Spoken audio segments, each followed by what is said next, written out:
Ja, willkommen zurück. Schön, dass du wieder eingeschaltet hast. In dem heutigen Video geht es um die Updates bzw. das Update der Chorus-Uhren. Ich möchte euch heute mal vorstellen, was es Neues hier auf den Uhren gibt. Ich habe jetzt hier die Pace 2, Pace 3 bzw. Apex 2 Pro liegen. Das Ganze gilt natürlich auch für die Vertex-Uhren. Chorus ist ja einer der Hersteller, die wirklich bis zum letzten ihre Uhren updaten. Das heißt also, bis natürlich dann hier die Speichergrenzen der Uhren erreicht sind oder der Prozessor das Ganze nicht mehr schafft. Ihr bekommt hier wirklich eine sehr gute Produktpflege. Und daher möchte ich euch mal zeigen, was sich seit meinen letzten Tests hier geändert hat, beziehungsweise was hier so alles angepasst worden ist. Als allererstes bekommen wir das neue Wetter-Widget angeboten. In diesem Fall sehen wir hier links die Chorus Pace 2, in der Mitte die Chorus Pace 3 und hier rechts außen die Apex 2 Pro. Also ihr seht hier, alle Uhren haben das gleiche Update bekommen und wir können hier schon mal auf der Oberfläche sehen, dass wir momentan 8 Grad haben, beziehungsweise wir können auch jeweils in das Wetter-Widget hineingehen. Dann sehen wir hier nochmal ein paar Details mehr. Sehen wir jetzt hier Regen, 8 Grad, Maximum 10 Grad, Minimum 6 Grad. Und wir sehen auch leider wieder, dass hier noch nicht alles übersetzt ist. Wenn wir jetzt einfach mal ganz kurz das etwas heller machen, sehen wir hier feels like, also fühlt sich an wie. Da muss Chorus immer noch dran arbeiten, dass die Übersetzungen auch wirklich dann hier eingehalten werden. Darüber hinaus bekommt er noch angezeigt, wie hier die Regenwahrscheinlichkeit ist, beziehungsweise dann die relative Feuchtigkeit. Und ihr seht auch hier der Standort, der wird hier ermittelt. Da werden dann die GPS-Daten genommen von dem Standort, wo ihr gerade unterwegs seid.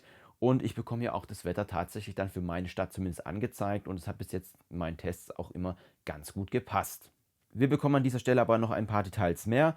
Wenn wir jetzt runterscrollen, dann können wir ganz gut sehen, wir bekommen zum Beispiel auch den UV-Index angezeigt, der natürlich jetzt sehr gering ist, weil es draußen aktuell regnet und bewölkt ist.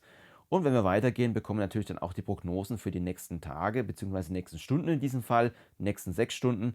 Und da muss man positiv hervorheben, es wird hier kein Unterschied gemacht, ob ihr eine Chorus Pace 2 habt oder eine Apex 2 Pro. Ihr bekommt hier wirklich die vollen Details beim Wetter angezeigt bzw. was Chorus hier alles anbietet.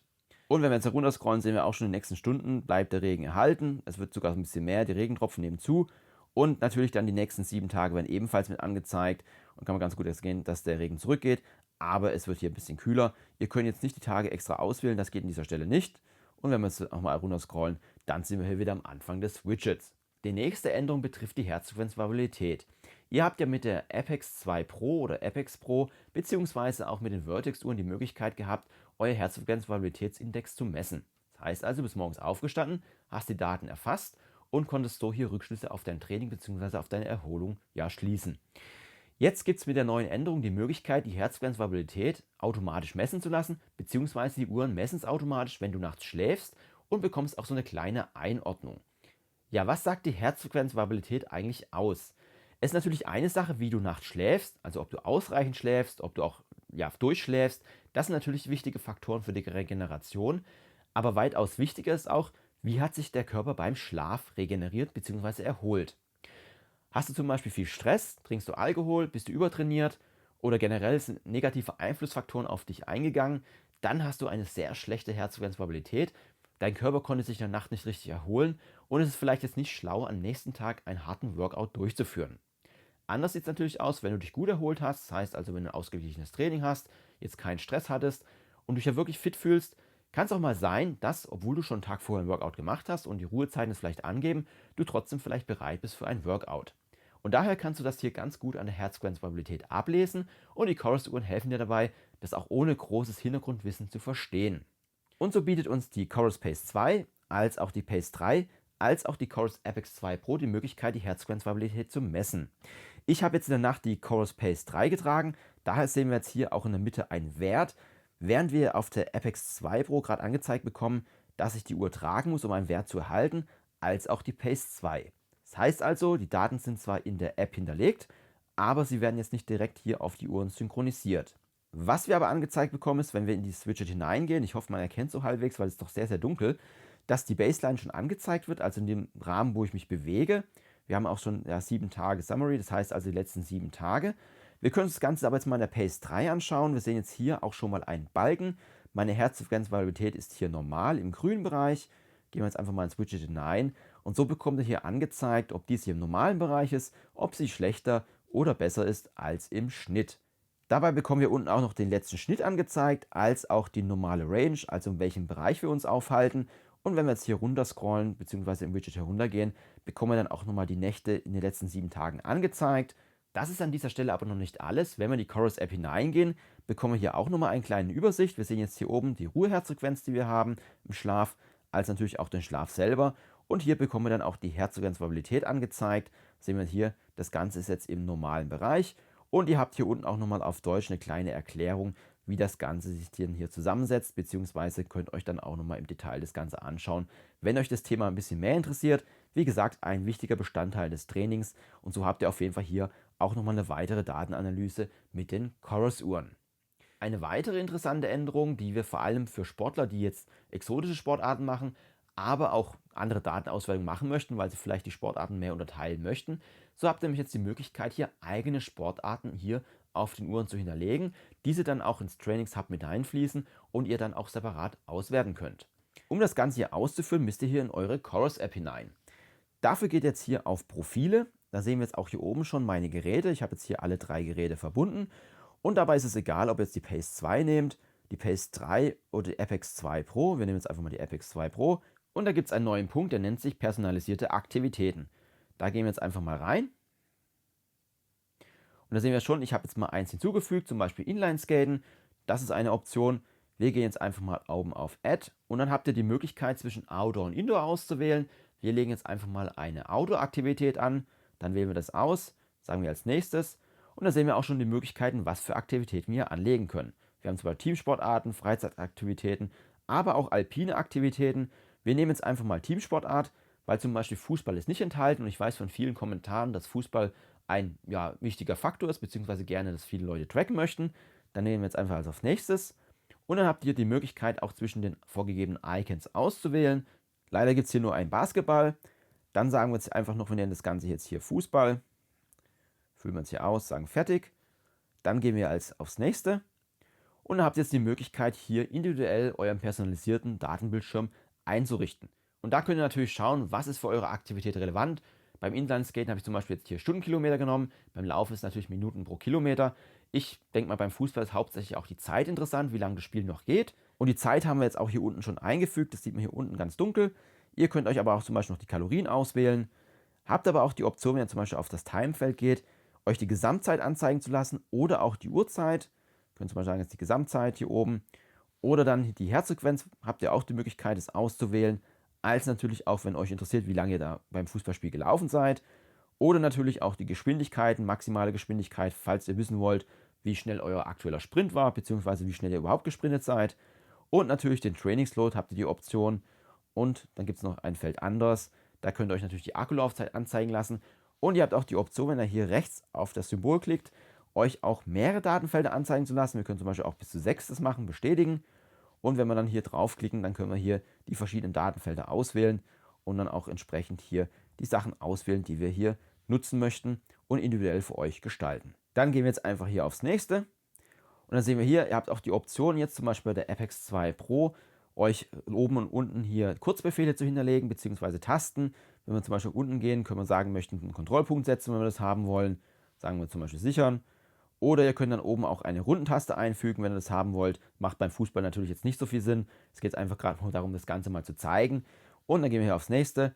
Und dann habt ihr noch die Möglichkeit, hier Warnungen einzurichten, falls ihr dann irgendwelche Warnungen haben wollt, wie die Distanz zum Beispiel mit der Entfernung. Da könnt ihr dann auch hier nochmal ein Ziel setzen. Oder natürlich dann hier für die Ernährung, falls ihr dann sagt, okay, ich muss irgendwas essen, um hier keinen Hungerast zu bekommen oder auch was zu trinken. Dann könnt ihr das Ganze natürlich hier auch verwalten. Dann geben wir jetzt Zeit zum Erkunden. Und dann wird das hier auch schon direkt auf die Uhr erstellt bzw. dann synchronisiert. Wir sehen jetzt hier, Fußball ist hinzugefügt und das Handy überträgt auch direkt hier auf das Gerät dann die Aktivität. Und wie führe ich das aus? Das ist eigentlich ganz einfach. Dafür gehen wir jetzt hier in die Aktivitäten hinein und dann gibt es hier ein extra Feld. Das nennt sich dann hier individuelle Aktivitäten. In diesem Fall heißt es dann noch Custom Sport, also auch das ist noch nicht so ganz übersetzt. Da gehen wir jetzt rein und jetzt können wir sehen, hier haben wir einmal Fußball dabei und haben hier einmal Inline-Skaten. Ich habe das Inline-Skaten jetzt hier mal einfach getestet. Ich habe jetzt zwar keine Inline-Skates, aber ich habe einfach mal kurz was aufgezeichnet, um das Ganze mal sich ganz kurz anzuschauen. Wir sehen jetzt hier in meinen Aktivitäten ist Inline-Skaten hier aufgeführt. Ich habe das hier mit so einem Herzchen markiert. Da können wir jetzt einfach mal reingehen. Das war jetzt einfach mal kurz was gelaufen. Hier sehen wir einmal die Distanz, die ich gelaufen bin, aber dann auch die Durchschnittsgeschwindigkeit. Ich habe ja hier die Geschwindigkeit angegeben und die Trainingslast. Ihr bekommt dann auch nochmal die Datenanalyse, je nachdem, was ihr dann hier auswählt, auch nochmal hier separat angezeigt. Und auch der Trainingseffekt wird aufgezeichnet. Und so habt ihr dann auch die Möglichkeit, hier andere Sportarten zu tracken. Und wie gesagt, das Ganze läuft dann auch hier in das Trainingshub hinein. Und ihr könnt dann hier weitere Auswertungen fahren, beziehungsweise euch das Ganze anschauen, könnt danach filtern. Und auch hier könnt ihr dann individuell eure Trainings danach gestalten, wie ihr das hier an dieser Stelle machen möchtet und seid hier ganz frei und individuell.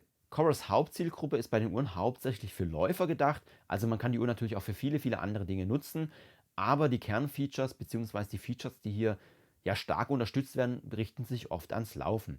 Und so ist es auch mit dem neuen Feature, und zwar den individuell angepassten Marathonplänen. Ihr habt nämlich jetzt die Möglichkeit, hier in der Coros App für euch individuell einen Marathonplan anzulegen bzw. euch ja erstellen zu lassen. Ja, wie komme ich da rein? Wir sind jetzt hier in der Coros Oberfläche. Wir sehen jetzt hier auch den Trainingskalender. Den wählen wir jetzt mal aus. Dann sehen wir hier, dass wir nichts sehen, der ist sehr leer.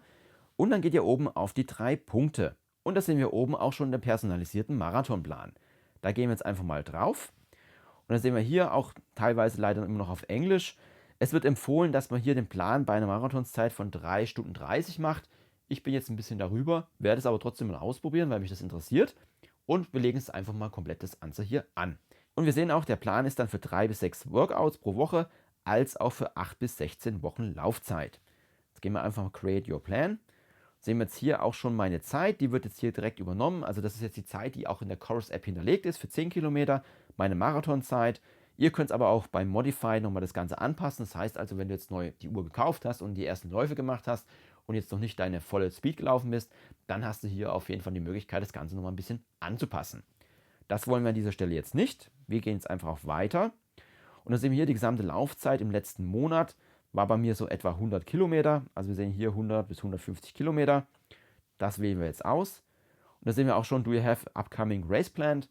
Also wir sehen jetzt, wie gesagt, alles auf Englisch. Nein, ich habe keine Rennveranstaltung in nächster Zeit. Und da können wir auch schon mal einstellen, wie schwer der Plan sein soll. Soll er eher einfach sein, eher schwer sein oder ja moderat? Ich möchte zum ersten Mal in meinem Leben Marathon laufen. Daher wähle ich jetzt einfach mal die einfache Variante, beziehungsweise für das, ich möchte einfach mal ankommen. Wir sehen jetzt hier 4 Stunden 32 wäre die einfache Variante, moderat wäre 4,28 und schwer wäre 4,26. Das klingt jetzt irgendwie nicht viel, aber auf die Summe ist es natürlich dann trotzdem anstrengend. Ihr habt aber natürlich die Möglichkeit, hier am Regler nochmal ein bisschen zu drehen. Wir sehen hier auch so 2 Pfeile, wo man das Ganze sieht, in welchem Bereich das sein soll. Maximal wären jetzt hier 4 Stunden 15 bei mir möglich. Wir gehen jetzt auch, wie gesagt, mal auf einfach. Und ich wähle jetzt einfach mal hier 4 Stunden 30 aus, dann ist eine schöne glatte Zahl. Und da bekommt ihr unten auch schon eine Übersicht. Gesamtzeit 13 Wochen, Gesamtdistanz 474 Kilometer. Dann sagen wir jetzt hier, erstelle deinen Trainingsplan. Das übernehmen wir jetzt dann. Und hier bekommen wir jetzt dann mal eine Übersicht. Also wir sehen nochmal die 13 Wochen, aber auch dann hier, wie sich das Training insgesamt zusammensetzt. Dann sehen wir hier Basis 1 und 2, dann generell den Trainingskalender und das Rennen. Und wir können auch mal reingehen. Dann sehen wir hier, wenn wir es aufklappen, dass wir zum Beispiel Läufe haben. Und was ich sehr gut finde, ist auch, dass man nicht nur Läufe berücksichtigt. Nein, wir sehen auch zum Beispiel, hier ist ein Core-Workout dabei. Das heißt also, es werden dann auch hier ganz normal klassische Krafttrainingsübungen mit reingeflossen, beziehungsweise fließen mit ein. Und das ist auch sehr, sehr wichtig, weil es ist eine Sache zu laufen und die andere Sache ist natürlich hier ein Ausgleichstraining zu machen, beziehungsweise den Körper zu stabilisieren. Und das macht nicht jeder Hersteller. Also es gibt zum Beispiel Garmin, die haben das überhaupt nicht so in ihren Trainingsplänen drin. Polar hat es drin und Coros an dieser Stelle auch. Und das finde ich wirklich sehr, sehr positiv. Dann gehen wir jetzt einfach auf Trainingsplan starten. Jetzt wählen wir einfach Startdatum aus. Ich nehme das jetzt einfach mal am Samstag, weil ich momentan noch nicht so ganz fit bin. Sagen wir bestätigen. Und dann werden die Sachen hier auch schon direkt eingetragen. Wir sehen hier, da sind dann die nächsten Trainings dabei. Und ihr seht es natürlich dann auch im Trainingshub in der Übersicht. Und da könnt ihr dann auch nochmal genau sehen, wie sich das Ganze zusammensetzt. Und so könnt ihr dann hier mit euren Coros-Uhren hier ohne Probleme für einen Marathon trainieren. Eine weitere Änderung, die schon etwas länger her ist, betrifft die Navigation der Uhren. So haben jetzt die Coros Pace 2 nun auch die Möglichkeit, euch hier nach einer Krümelnavigation navigieren zu lassen. Aber auch die Coros Pace 3 hatte ja schon die Krümelnavigation mit an Bord, hat aber jetzt mit dem Update Abbiegenhinweise bekommen. Das heißt also, alle 3 Uhren, also auch die Pace 2, bieten nun die Möglichkeit, wenn du in der Coros App eine Route planst, euch Abbiegenhinweise direkt anzeigen zu lassen. Natürlich haben auch alle Uhren dann die Möglichkeit, wenn ihr jetzt von einer Route abkommt, euch das anzuzeigen, dass ihr dann auch von der Route abgekommen seid. Der einzige Unterschied zwischen den Pace-Uhren und den Apex- und Vertex-Uhren ist an dieser Stelle einfach nur noch die Karte. Das heißt also, bei der Apex 2 Pro bekommt ihr jetzt schon eine Karte angezeigt. Das haben wir bei den Pace-Modellen so nicht. Aber nun habt ihr, wie gesagt, auch die Möglichkeit, hier mit den Pace-Modellen euch mit Abbiegehinweisen navigieren zu lassen. Ein Manko hat es leider noch. Wenn ihr Routen von Komoot nutzt, dann werden die zumindest, wenn sie direkt importiert werden, hier nicht mit Abbiegenweise importiert und könnt euch diese hier auch nicht anzeigen lassen. Eine weitere Anpassung, die es auch schon etwas länger gibt für die Chorus Apex 2 Pro, ist hier die Kartenverwaltung. Ihr habt nämlich die Möglichkeit, mit der Uhr hier auch Karten herunterzuladen. Dafür müsst ihr einfach hier auf euer Profil gehen und die Chorus Apex 2 Pro auswählen. Das machen wir jetzt einfach mal. Da sehen wir hier ja die gesamte Übersicht und wir haben jetzt hier den Kartenmanager bekommen. Den bekommen wir hier angezeigt und da sehen wir jetzt auch schon direkt gleich die Möglichkeit, welche Karten wir hier herunterladen könnt. Beziehungsweise bekommt ihr hier eine Übersicht. Das Weiße, was ihr seht, das ist heruntergeladen und das Graue außenrum ist momentan noch nicht auf der Uhr. Wir sehen auch hier unten, der verfügbare Speicherplatz ist 27,4 GB. Und wenn ich jetzt eine Karte herunterladen möchte, das geht eigentlich ganz einfach. Ihr wählt euch jetzt einfach im Raster was aus. Wir sehen hier das Ganze immer so ein Raster eingeteilt. Da drückt ihr einfach drauf, was ihr haben wollt. Nehmen wir uns einfach mal alles außen rum. Und dann sehen wir unten auch 809 Megabyte wird es an Daten heruntergeladen. Dann gehen wir jetzt auf Download und die Uhr muss dann dafür hier im WLAN verbunden sein. Ich habe jetzt gerade hier unten im Keller das WLAN verloren. Wir sehen hier, die Verbindung wird gerade gesucht.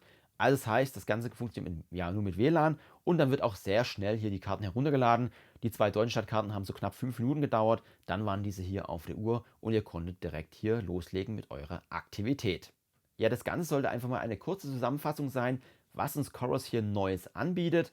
Die App hat hier auch schon einige Änderungen erfahren. Es wurden hier auch Übersetzungsfehler ausgebessert. Bei Neuerungen, wie gesagt, da sind leider noch nicht alle Übersetzungen vorhanden. Das kommt aber auch alles nach und nach. Also ich bin wirklich sehr begeistert, was Chorus hier macht, zumindest was die Produktpflege angeht. Das wird hier wirklich sehr gut umgesetzt. Du kannst auch mal gerne in die Kommentare schreiben, was dich an Chorus-Uhren hier ja begeistert, was dir gefällt oder was dir vielleicht auch nicht gefällt. Das muss ja nicht immer alles positiv sein. Schreib es doch einfach mal rein, ich tausche mich da gerne mit dir aus.